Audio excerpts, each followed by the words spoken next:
Have you ever found yourself thinking, if only I could build a time machine and go back and fix the past? I think that can be a lot of us sometimes, right? Let me ask you this, though.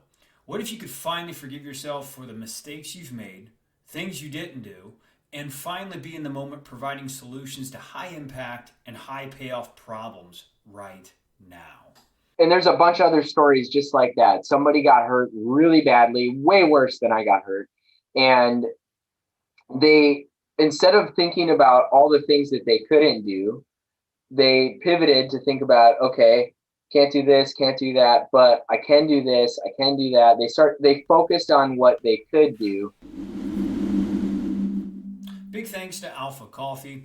If you're looking for premium coffee to fuel your warrior lifestyle, ambitious vet, look no further than Alpha Coffee, a veteran and milspouse owned online, wholesale, and brick and mortar business that started in a basement and has now grown to over 1 million in sales because of their warrior ethos. One of the coolest things about them is they have a social impact initiative called Coffee for the Troops, which to date they've shipped over 18,000 plus bags of coffee to deployed troops. So if you're looking for a new subscription coffee company, make sure to take some time and just go visit Alpha Coffee. And if you like any of their 12 plus blends, you get 10% off for being military. An additional 10% off for subscribing to your favorite flavor. Check out all their blends, cocoa, and gear by visiting alpha.coffee/ambitious vet. Again, that's alpha.coffee/ambitious vet. You can also click the link in the show notes below. Welcome to the Ambitious Vet Podcast. My name is Chris Hoffman. I'm a Marine Corps combat veteran turned social entrepreneur. Here I dive into the trenches with today's most ambitious, goal-oriented, and growth-minded military veterans on the planet to empower you with the golden grenades needed to break through new levels of satisfaction, fulfillment, and success after stability is no longer a challenge to overcome. Ambitious Vet, if you haven't already, buckle up. It's time to grow and advance in your life. It's time to get into the trenches, dig into your purpose, and fire up your life's fulfillment. The Ambitious Vet Podcast starts now.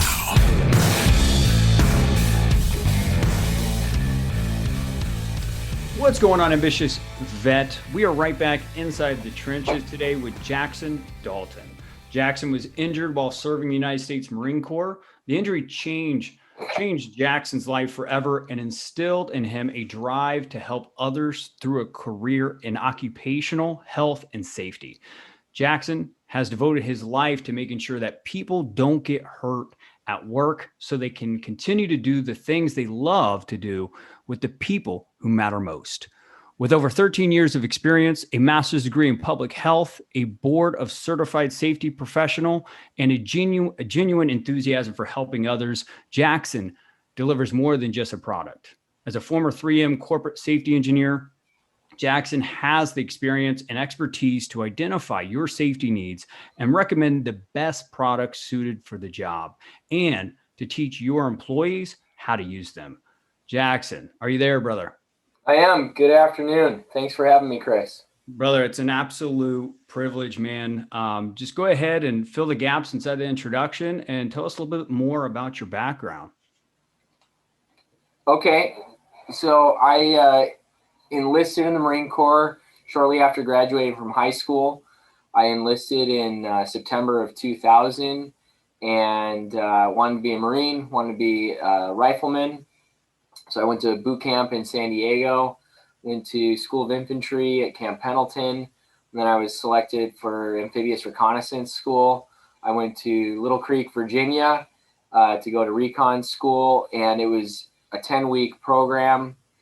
At week 6, I was doing a ruck run with a 120-pound rucksack, and my femur literally snapped in half into 2 pieces, and I ended up having 3 leg surgeries. I didn't walk for a year. And the third surgery was right total hip replacement. And once my hip was replaced and I was walking again, I went through a med board and was medically retired from the Marine Corps as a Lance Corporal. Yeah, brother. And that has to be tough because one thing I think I read about you is you have a legacy of military service in your family. Is that correct? I don't know if legacy is the right word, but a lot of people in my family have served. My dad served in the 82nd Airborne. He's a Vietnam era vet. When the war was ending, he got out. So he didn't go overseas. I think he served from 71 to 74. And so he was 82nd Airborne. My cousin and my uncle both served in the Marine Corps. They both did over 20 years each. My cousin was a gunny in the Marine Corps in the Air Wing. My uncle, his father was a chief warrant officer. And so it was actually through my cousin. I went out to visit my cousin at Marine Corps Air Station Yuma. And I got to meet a bunch of Harrier pilots. And I saw the bearing and the presence and the confidence that the Marine Corps had, and I was hooked. So it was an easy decision to make when selecting a service. Right, right. It's kind of like those when the boy is climbing the mountain, and then when you get to the top, you have the sword, you have the dress blues and all that, and you're just like, I want that feeling, right? Um, I wanted it. yeah, yeah, brother. And the reason why I asked that question, as far as having a legacy of family members serving, is because I think it's a different perspective from someone like that versus someone like myself, or maybe the ambitious vet that's listening to this right now that didn't have a bloodline of prior service, right? And then getting injured and then medically discharged from the military. It's a little bit tough when you have like past family members that have served and stuff like that. So what was that like for you to have that legacy of just past family members serving and then getting medically discharged out of the United States Marine Corps? It was hard, Yeah. for sure. It was hard because I didn't want to just serve for 4 years and move on with my life. It was a dream that I would have a military career. And that was really all I ever thought about. And so to have it stop and be cut off so quickly, just 2 years into my service, was really hard. And then to know that, yeah, I had, like I said, a couple of family members that were able to actually retire from the Marine Corps and have all the experiences that they got to have. I felt like I'd been robbed. I felt like I got a bad deal. Hmm. Um, I didn't have any resentments towards the Marine Corps. It was more like turned inward. I Hmm. was mad at myself for the decisions I made. I was mad at myself for going to amphibious reconnaissance school so quickly, so shortly after infantry school, because I was still pretty beat up from infantry school. I still had stress fractures from that school, and I wasn't giving my body time to heal. In hindsight, I should have gone into the fleet and let my body kind of acclimate and adjust to the life of being a Marine, and take my time. And I didn't do that, and so I had a lot of regrets, and I blamed myself. Um, so I don't know if that answers your question, but it took a long time to get over that. Yeah. I bet, man, because just from Ambitious Vet, if you're listening to this, go to his website, explore him on LinkedIn, look him up, because he has some great video content talking about his story. And yeah, man, I can only imagine what it's like, because, being at that stage of potentially graduating, infantry school, which for me, I went to Marine Corps combat training, MCT, right? That's a hell of a lot shorter than infantry training, and it's a lot less, strenuous on the body. And I can only imagine going in, being high speed, having this big vision of a military career, and then it being stopped abruptly, right? And then having to figure out something else while you're dealing with physical limitations. Right. So, walk us through those first, just few years of you, like kind of knowing your skill sets, but finding your passion. Walk us through that first few years getting out of the Marine Corps. So it was challenging.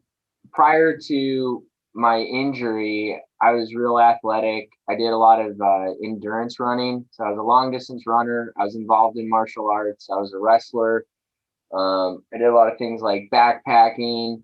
I like to lift heavy. I mean, I'm a small guy. I'm 5'5", weigh 150 pounds, but I really like to. I was athletic, and so whether or not you know this, like there's a lot of limitations that come along with having a hip replacement. So I can't lift heavy weight anymore. I can't do squats or deadlifts or things like that. I mean, everything's got to be body weight only. I can't do any endurance or like impact activity. I can't run.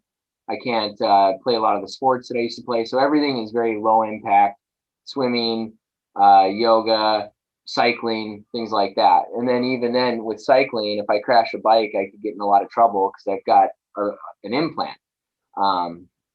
So when I got out of the Marine Corps, I had to pivot and I had to think about, okay, I can't do all these things that I want to do, all the jobs that I would be interested in, like law enforcement or wilderness guiding, any type of like physically demanding job, all of a sudden was no longer an option. So I got out of the Marine Corps, and the first thing was obvious. I should go get an education.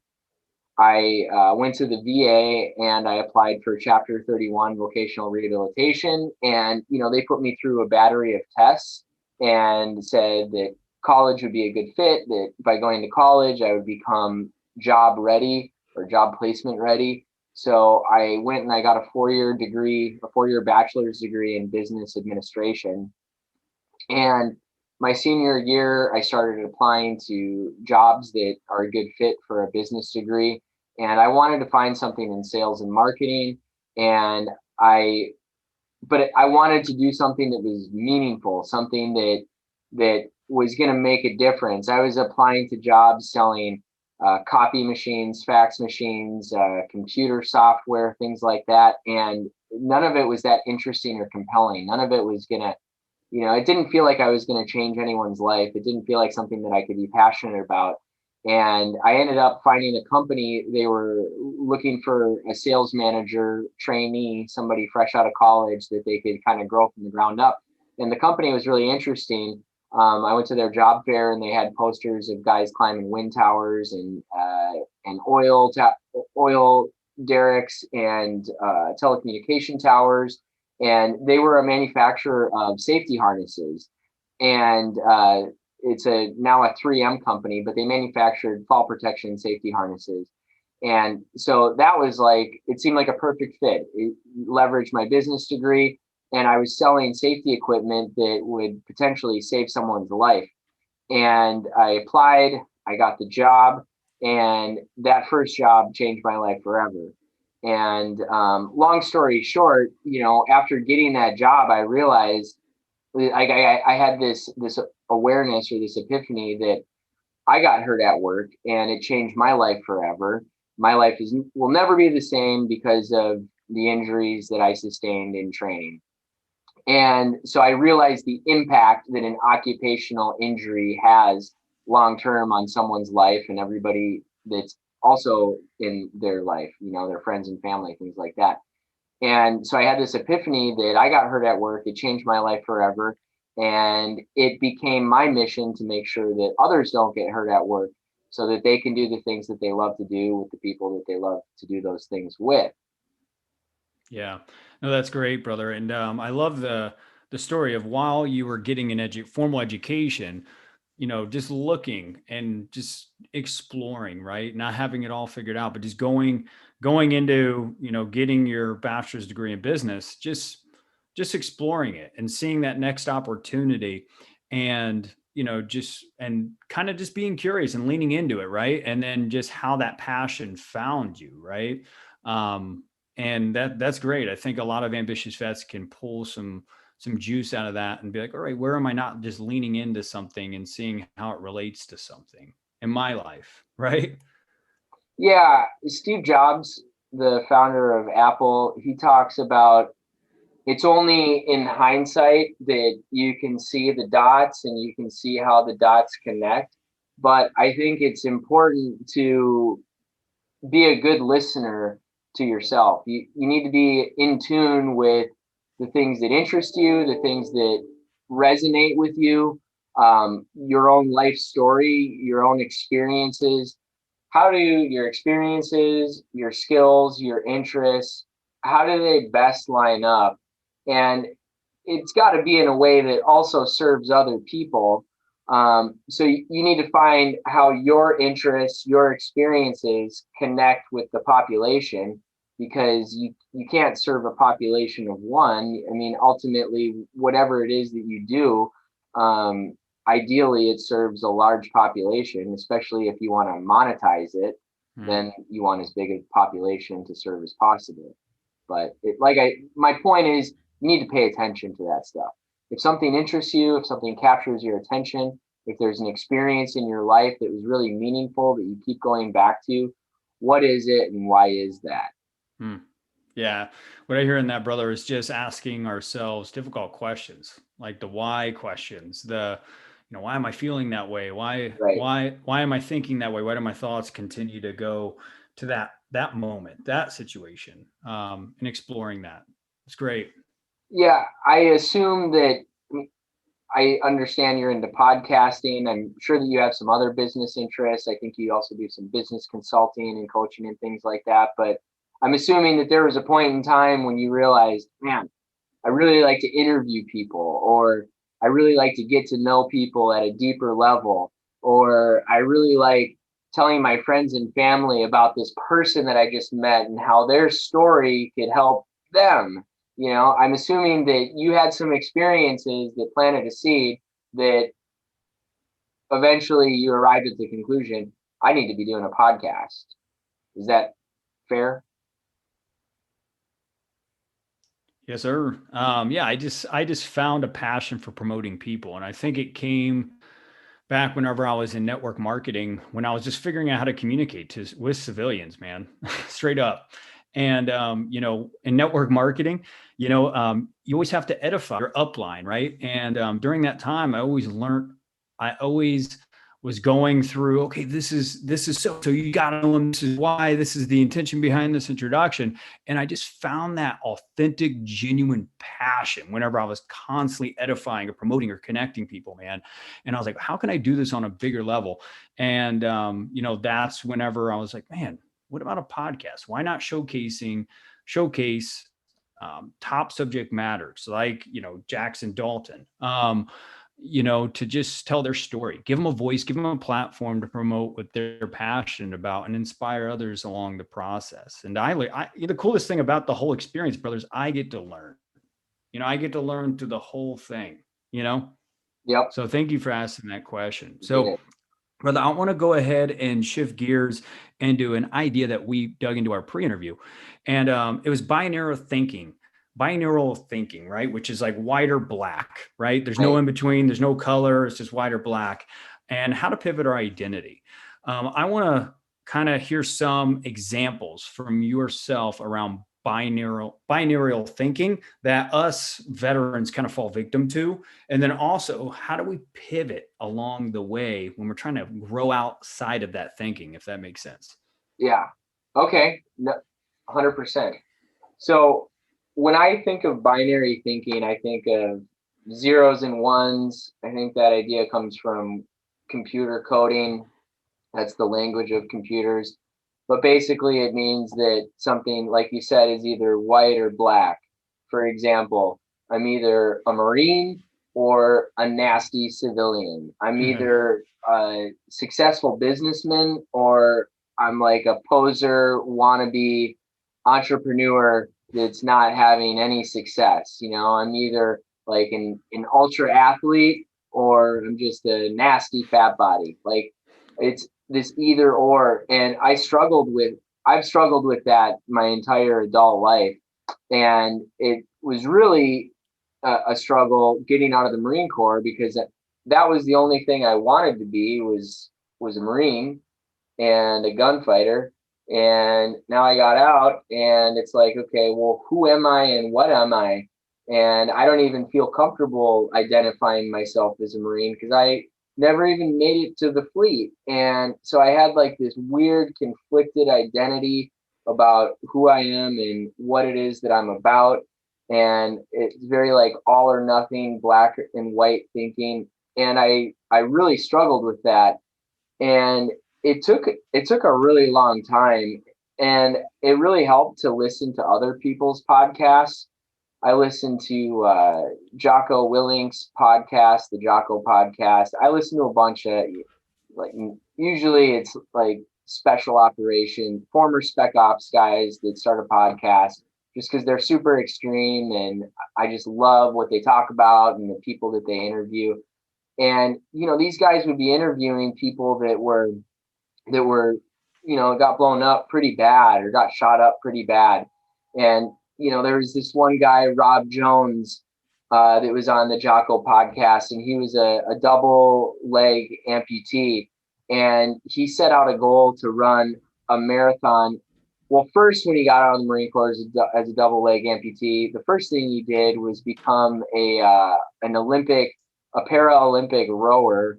And then he went on to run a marathon every day for, I can't remember if it was 30 days or 365 days, but whatever it was insane. And there's a bunch of other stories just like that. Somebody got hurt really badly, way worse than I got hurt. And they, instead of thinking about all the things that they couldn't do, they pivoted to think about, okay, can't do this, can't do that, but I can do this, I can do that. They focused on what they could do. And that was like, that process really resonated with me. And then the other part of it was that some of these guys, like one guy in particular, said that he didn't even go through a grieving process because he didn't see value in the grief process. The psychologist might push back and be like, no, it's a very important part of the grief process. You got to feel like crap for a while. But he's like, F that. I'm going to skip that, and I'm just going to go straight into the solution. I'm going to spend as little time in the problem as possible and spend as much time in the solution. And so by listening to these guys and getting inspired by them, I was like, okay, well, I'm not dead. So what can I do with my life? What is possible to accomplish given the limitations that I have? Both, physically, mentally, time, I get older every day. So everything is constrained, but there's still a lot of opportunity, and there's still a lot of things that I can do with the time and the energy that I have left. Yeah, no, absolutely. And I love the get out of the problem sooner rather than later and finding ways to be in the solution mode. So do you have like a practical approach on how you do that in a day-to-day or maybe weekly basis in your everyday life?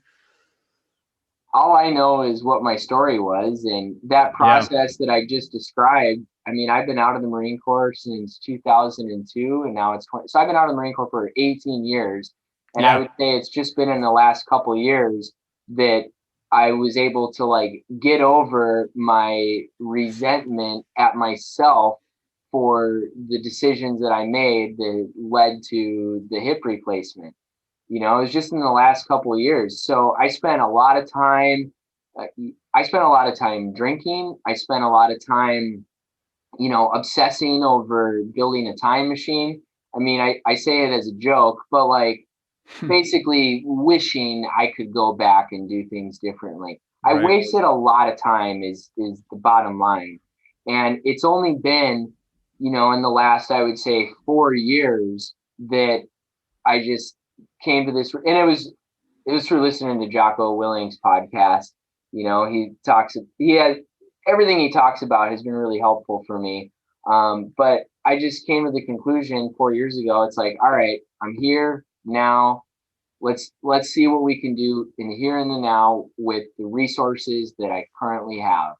And so it was by, getting after it, picking a goal, sticking to it, not really changing course.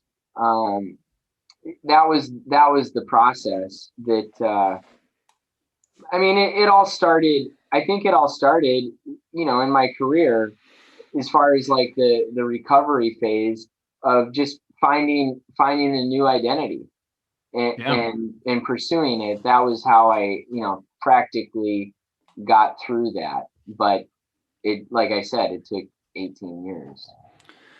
It's a long road, brother. But I mean, you said some gold there. You said, I just looked at here in the now. I'm here in the now. And I Right. think a lot of ambitious vets, including myself on a day-to-day basis, brother, I have to do a lot to sometimes get my mind in the here and now. Let's be real.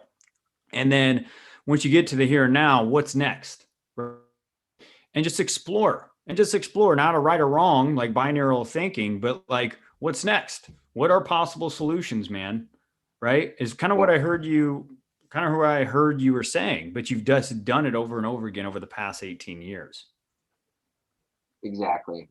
It's perfect. Yeah. It's brilliant, brother. It's brilliant. So let's go ahead and pivot into idea number 2 that we were talking about, man. You said some powerful stuff around just, tree and when to plant one. And I was just like, I put that in the notes to bring this up inside this conversation because it was just something that really hit me hard. And how, I just want to ask you this. I mean, how can we get clear on what to do and make better decisions? Yeah. So I think what you're talking about is when to plant a tree. And I often speak in metaphors. Everybody I work with, it drives them crazy. They're going to make a book on all the metaphors because I say some pretty funny stuff. And one of them is, and I learned this when I was at 3M, when I was a safety engineer. This guy said, "Hey, Jackson, when's the best time to plant a tree?" And I'm like, "I don't know." And he said, 10 years ago. 10 years ago, best time to plant a tree. And he's like, "When's the second best time to plant a tree?" I'm like, "I don't know." He said, "Today." So what that means is that, yeah, in a perfect world, I probably should have started doing the things I'm doing today. I should have started them 20, 30 years ago, right?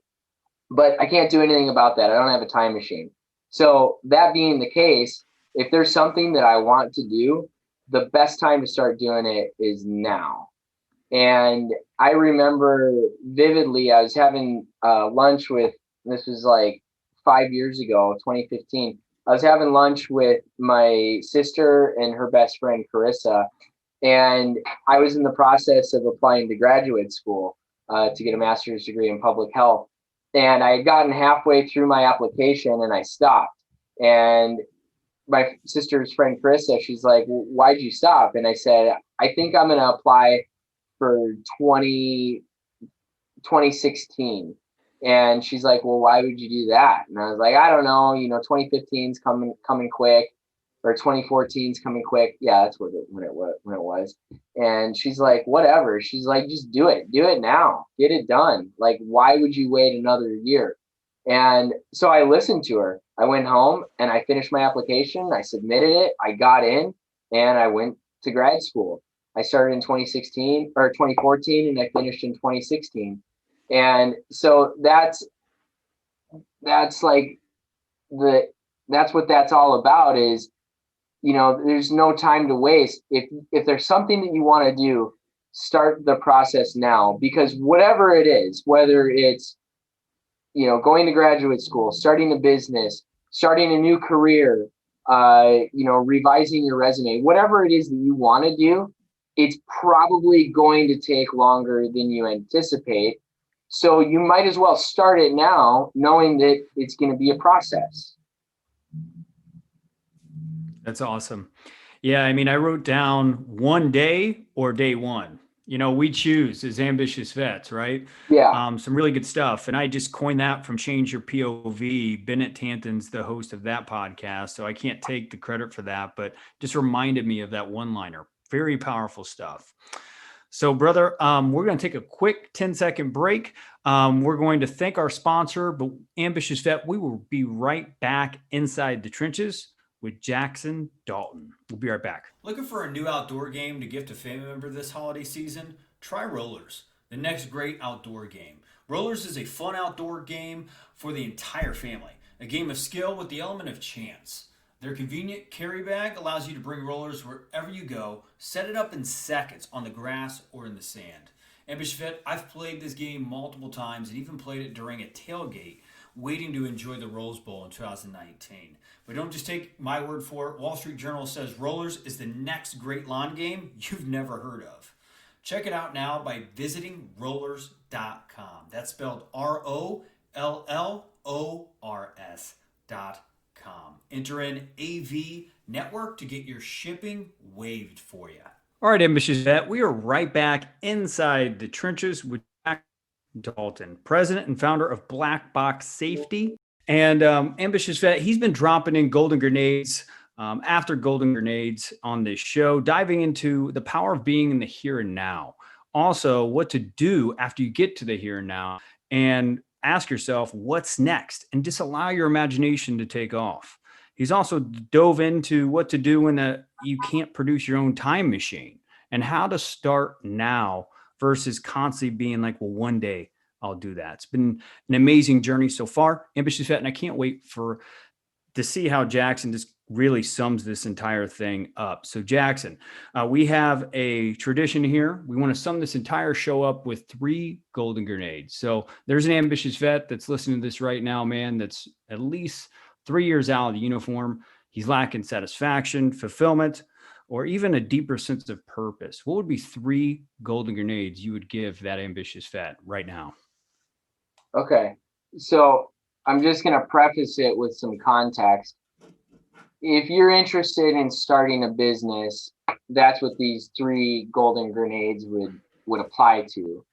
4 years ago, I discovered that I really wanted to start a business, and that if I was going to do it, I better do it now. So I saved up as much money as I possibly could over a 13-month period. I watched a bunch of Shark Tank and YouTube videos, and I took the plunge. I just went fully into that project. I left my employer, started my business. You don't necessarily have to do that. A wiser idea might be to start it on the side and maintain your full-time employment somewhere else.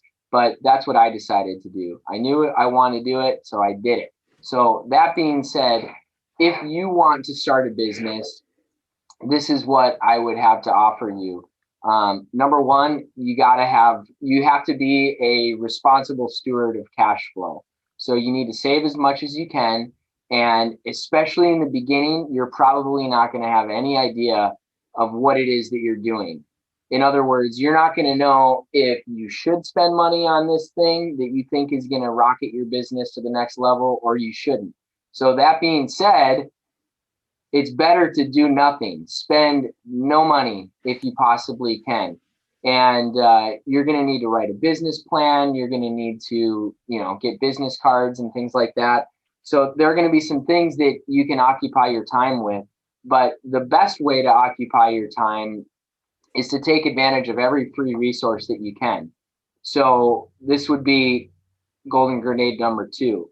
So I would reach out to your local small business administration chapter. So go to sba.gov, find your local chapter, and get connected with them. They're going to have some free classes that you can take. They're going to basically have like a guidance counselor that can give you free advice. The other free organization that you need to connect with is SCORE, Service Corps of Retired Executives. So that's going to be a retired executive that's going to mentor you through the startup process. And so you got to get connected with one of them. And that's a free mentor. It's federally subsidized by the government. Once you have what's called a procurement ready business, meaning that you are ready to do business, you've gone through, you've incorporated, you've done an LLC or whatever it is that you've created a business and you're ready to conduct your first transaction. Now you're considered procurement ready. If you have any intention of working with the federal government or the local government, you want to contact your local Procurement Technical Assistance Center, also known as PTAC, and they're going to provide you with a no-charge counselor to get you ready to establish contracts with the government. If you are a veteran-owned business, there is a free resource called VIBnetwork.org. And you'll want to register your business on the VIBnetwork.org page. So those are the 3 things that I would do if you're interested in starting a business. The last thing is another free resource is vocational rehabilitation, Chapter 31 through the Department of Veterans Affairs. So they do have a self-employment track, and you can apply for that. You can apply Chapter 31, say, I want to start my own business. That's going to be the best fit to, help me enter the workforce.